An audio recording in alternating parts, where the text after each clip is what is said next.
자, 일단 주식 투자와 수익과 위험에 대한 관계, 이 부분은 어떤 내용 때문에 우리가 알아야 되는 거죠? 네, 실질적으로 네. 우리가 돈을 투자를 했어요. 네네. 네, 1년에 만약에 100만 원을 샀는데 나중에도 100만 원인 거죠. 짜증나죠. 그렇죠. 네. 근데 이제 그 회사의 배당이 한 5%다.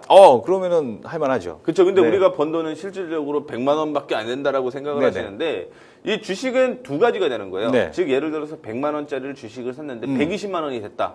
그러면 20만 원이 번 거죠. 그걸 네. 시세 차익이라고 얘기를 하는 거죠. 시세 차이. 그렇죠. 네. 그런데 이제 그 회사가 100만 원을 투자를 했는데 그 투자 활동을 통해서 수익이 나고 수익이 나니까 여러분들한테 우리가 얼마 벌었습니다. 네네. 감사합니다. 배당을 주는 거죠. 네. 그게 배당 수익이라고 생각을 하시면 돼요.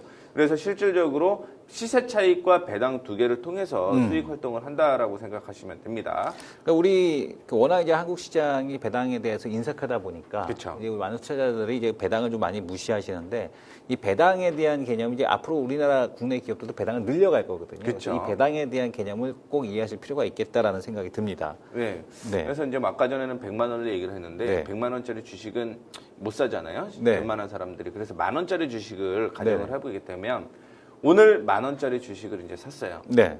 그리고 얼마 후에 12,000원에 매도를 했는데 중간 배당이라고 있어요. 네네. 중간에 뭐 6월 달쯤에 중간 배당을 해서 500원을 받았습니다. 그럼 실질적으로 시세 차이는 20%가 난 거예요. 네. 배당을 5%를 받았습니다. 그럼 총 투자 수익률이 25%거든요. 실질적으로 이런 투자가 되면 참 좋겠네요. 네. 제일 좋죠.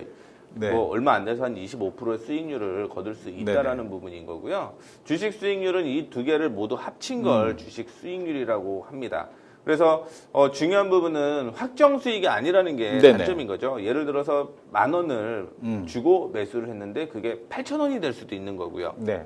9,000원이 될 수도 있는 거고요. 그러니까 더 떨어질 수도 있는 거죠. 그리고 배당을 받을 수도 있고 못 받을 수도 있다. 그리고 이 회사가 모뉴엘처럼 분식회계를 해서 파산을 했다. 원금을 못 날릴 수 있다라는 것도 좀 기억을 해 네. 주셔야 됩니다.